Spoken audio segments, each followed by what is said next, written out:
everyone! Welcome to Wigs Philippines, the original. My name is Kathy, and I'm here to show you how Wigs Philippines, the original, can recreate your current hair.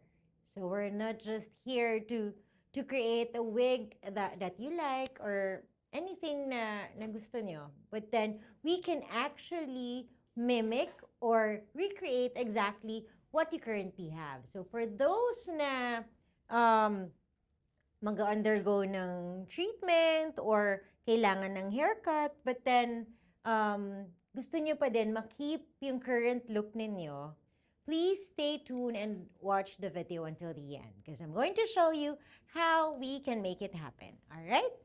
So this is my hair. This is Bob. This is my original hair. And I want to keep it. Kasi, ayan, magpapagupit na ako tomorrow eh. For work. Ayan.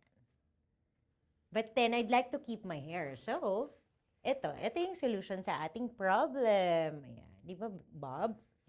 Ayan. Ginawa yan ng Wigs Philippines para magaya talaga yung hair ko. So, we're going to try it on. Ayan. First, kailangan natin ng elastics. Ito po, mas maganda kasi na naka-hair tie mo na yung hair natin para para in place siya pag nilagay natin yung wig. Ayan. Nothing special, just the usual how you tie your hair.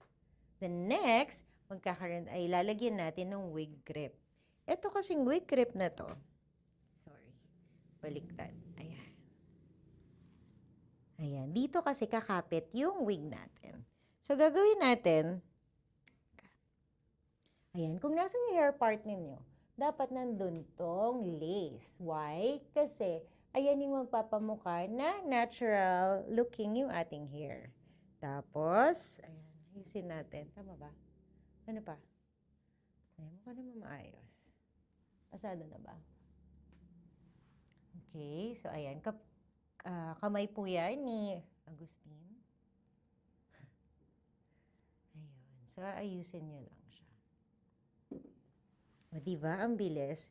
Kung naaalala niyo yung look ko kanina, ayan, gagayahin natin. Pero ngayon, gamit natin wig. So, ito. Ganito pala pagsuot ng wig. Pabalik na rin nyo lang and then, magdadive tayo. Naalala niyo ba yung mga dating videos? Ayan, ganito lang siya. And then, wala, magulo. Magulo pa siya. Pero, ayusin lang natin. And yung wigs pala natin dito, since customized siya, ayan, ano to? Sinusukat natin yung ulo ninyo para talagang komportable yung wig sa ulo ninyo. Ayan. Para mas maganda pa nga to.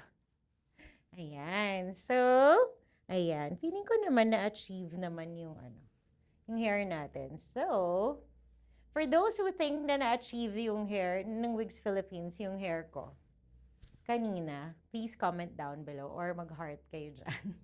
And for those na hindi, ayan, sige, pwede kayo mag-comment, suggest ng kung ano maganda. But then, for me, bilang buhok ko naman yung pinagaya natin dito, I'm very satisfied. And, ayan, pwede ko na ipagupit yung hair ko. Kasi, I can keep naman yung look na gusto ko, which is yung bob. So, tingnan niyo. Diba?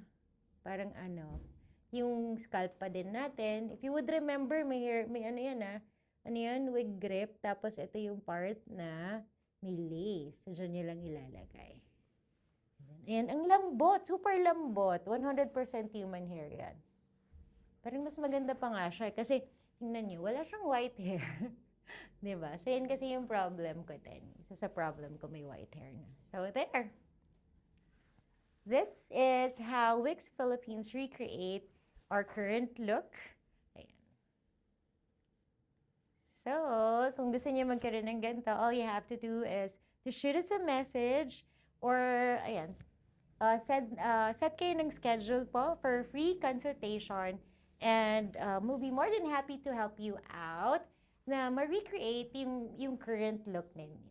Alright? So again, this has been Kathy and have Have a good one.